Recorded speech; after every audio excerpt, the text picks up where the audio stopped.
ہاں انشاءاللہ ابھی جو اگر مجھے موقع ملتا ہے اس میں ٹکٹ ملتا ہے یا مجھے موقع ملتا ہے تو میں نے ایک مائنڈ سیٹ بنایا ہے رخسانہ. اس میں یہ ہے کہ ظاہر ہے میرا پلان یہ ہے, میں نے اپنا مینیفیسٹو میں بھی یہ لکھا ہے کہ میں ایک بہت بڑا سا ایک آفس یا ایک سیکریٹریٹ میں قائم کروں گا. اس سیکریٹریٹ میں مختلف قسم کے لوگ ہوں گے, پروفیشنلز ہوں گے, بزرگ ہوں گے, نوجوان ہوں گے, خواتین ہوں گی, ڈاکٹرز ہوں گے, انجینئرز ہوں گے, سوشل سائنٹسٹ ہوں گے, پی ایچ ڈیز ہوں گے اور کنونشنل وزڈم کے لوگ ہوں گے. لہٰذا جو گورنمنٹ آف پاکستان یا گلگت بلتستان سے جو بھی ڈیولپمنٹ کا فنڈ گلگت حنزہ کو ملے گا وہ اتنا کافی نہیں ہوگا. تو ظاہر ہے پھر جب کافی نہیں ہوگا, اور خاص کر آج کل کے زمانے میں جو میں ایک آبزرو کرتا ہوں رخسانہ, لوگوں کا ایکسپیکٹیشن بہت زیادہ ہے. اس کا ریزن یہ ہے کہ پچھلے کئی سالوں سے وہ فنڈز جو ملے ہیں وہ پراپر یوٹیلائز نہیں ہوئے ہیں, پراپر یوٹیلائز پروجیکٹس کے حوالے سے نہیں ہوئے, کسی بھی مد میں نہیں ہوئے ہیں. ایک تو فنڈز کم ہیں, کم مقدار میں ملتا ہے کینڈیڈیٹ کو, اور دوسری بات یہ ہے کہ جو ملتا ہے وہ بھی پراپر یوٹیلائز نہیں ہوتا, تو لوگوں کی نیڈز فلفل اس فنڈ سے نہیں ہوگا. اس کے لیے جو میں نے اپنا اسٹریٹجی بنایا ہے, جو مینیفیسٹو بنایا ہے, خالی رخسانہ میں وہ جو گورنمنٹ کا فنڈ ملے گا جو بھی 5 کروڑ وغیرہ سال میں سنا ہے وہ ناکافی ہوگا. تو ظاہر ہے اس کے لیے میں نے پلان یہ بنایا ہے, بینگ اے ڈیولپمنٹ پروفیشنل میں پروپوزلز ڈیولپ کروں گا, انٹرنیشنل لیول کے ڈونرز کے ساتھ میں لنکیجز ڈیولپ کروں گا. جو بھی ان کا سیناریو ہے, کوئی ایجوکیشن پہ کام کرے گا, کوئی رورل ڈیولپمنٹ پہ کام کرے گا, کوئی ہیلتھ پہ کام کرے گا, لہٰذا ان سب کی جو بھی سیناریو ہے, پیکیجز ہیں, ان کو میٹ کر کے پروپوزلز بنا کے لہٰذا ہم فنڈز اٹریکٹ کریں گے, اور انشاءاللہ ان کوآرڈینیشن ود گورنمنٹ فنڈز ہر گاؤں کے لیے میں فنڈز پرووائڈ کراؤں گا. اس کے لیے ایک اسٹریٹجی میں نے یہ بنایا ہے کہ حنزہ میں لوور حنزہ سے لے کر اپر حنزہ تک جتنے بھی ولیجز ہیں, ہر ولیجز کے اپنے نیڈس ہیں, تو لہٰذا ہر ولیجز کے نیڈس کے مطابق جو میں تھنک ٹینک بناؤں گا اس میں سب لوگ ہوں گے, اس گاؤں کی بھی نمائندگی ہوگی. تو لہٰذا ان تھنکس ٹینک گاؤں کی ضروریات کے پیش نظر انشاءاللہ ہم پروجیکٹ بنائیں گے, پروپوزل بنائیں گے, اور لہٰذا اس پروپوزل کے مطابق فنڈز اٹریکٹ کر کے, کچھ ہمارے اپنے حصے کے فنڈز ہوں گے, کچھ ہم ڈونرز کو اٹریکٹ کریں گے, لہٰذا ان فنڈز کا ایملگمیٹ کر کے ہماری کوشش یہ ہوگی کہ ہماری ضروریات کے مطابق لوگوں کو پروجیکٹس ملے. لیکن ایک چیز میں عرض کرنا چاہوں گا رخسانہ, اس میں پروجیکٹس جو ہے نا, پروجیکٹس کے ہماری جتنے بھی ہم پروجیکٹس بنائیں, چینلز بنائیں, لنک روڈز بنائیں, جو بھی پروجیکٹس ہمارے پاس ہے, اس سے ہماری ڈیولپمنٹ نہیں ہوتی, بات یاد رکھیں. اب دیکھیں جب سے پاکستان بنا ہے 73 ایئرز میں اربوں نے کھربوں روپیہ خرچ ہو گیا ہے. اب آپ دیکھیں آج لوگ خوش نہیں ہے نا.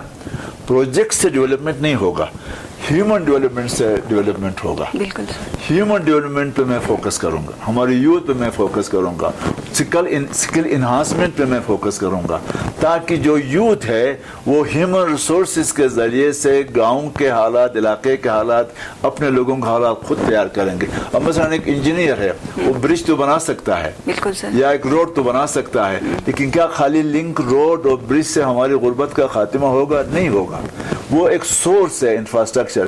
جب تک ہم یوتھ کو ہیومن ریسورس ڈیولپمنٹ کا, سکل انہانسمنٹ کا موٹیویشن نہیں دیں گے, ان کو ہم ڈیولپ نہیں کریں گے, لہٰذا ترقی نہیں ہو سکتی. جتنے بھی پیسے ملیں گے, پیسے بھی ضروری ہے, انفراسٹرکچر ڈیولپمنٹ اور ہیومن ڈیولپمنٹ ایک ایملگمیٹ کر کے میری کوشش یہ ہوگی کہ حنزہ کو میں ایک ماڈل ڈسٹرکٹ بناؤں. ٹھیک سر, تو یہ ساری چیزیں تبھی ممکن ہے جب آپ جیت جائیں گے.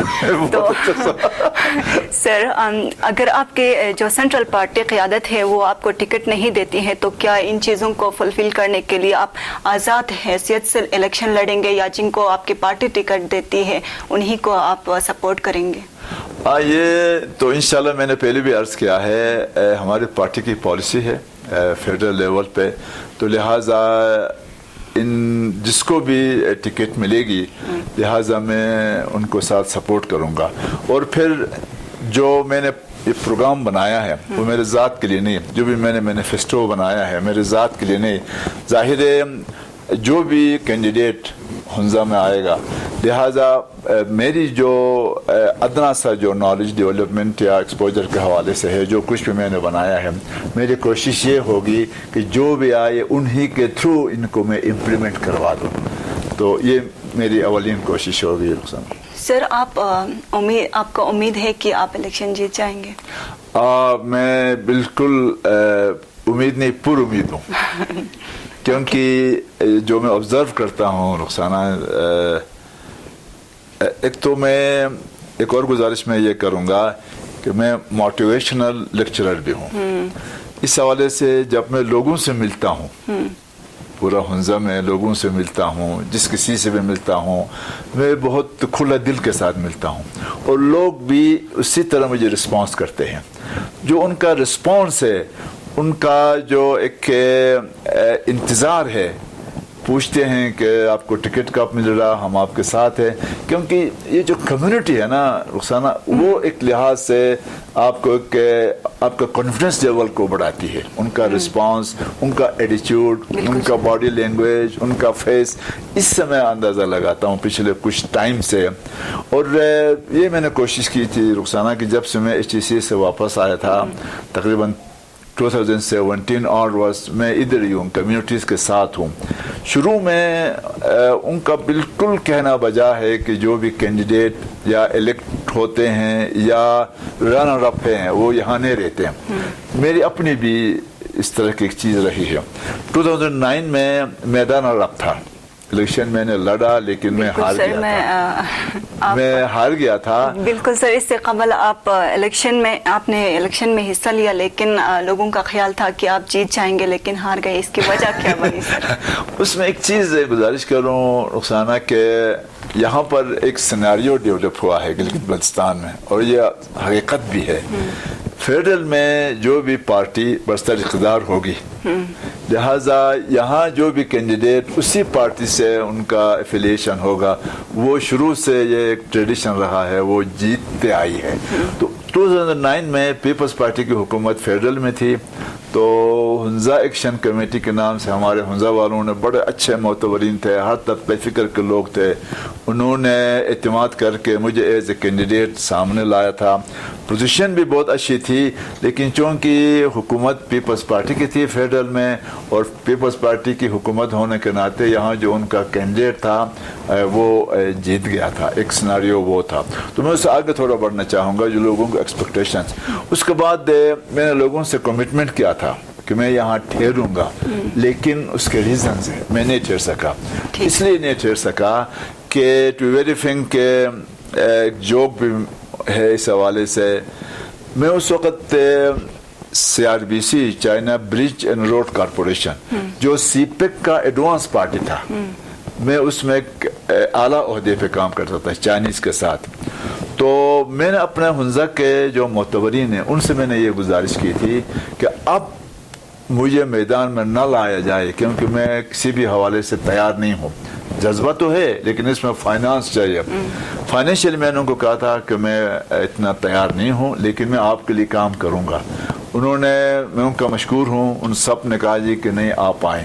الیکشن میں نے جمپ ان کیا، اچھی طریقے سے ہم نے کام کیا لیکن بعد میں وہ پورا خرچہ مجھے اپنے طور پہ اٹھانا پڑا، جس کا اسلام آباد میں میرا ایک کنال کا بہترین پلاٹ تھا وہ میں نے بیچا اور 3-4 گاڑیاں تھیں وہ گاڑیاں میں نے بیچی. اس کے بعد پھر میں نے کنسلٹنسیز کرنا شروع کیا. افغانستان گیا، پاکستان کے دوسرے حصوں سے میں نے انڈیپینڈنٹ کنسلٹنسیز کی. وہ کنسلٹنسیز کر کے میں ابھی شکر اللہ کا ابھی میں نے اپنا قرضہ واپس کیا ہے.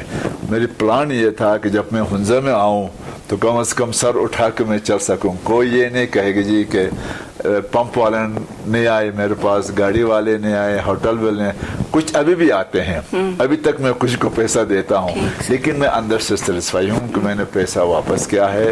لیکن جو میں نے وعدہ کیا تھا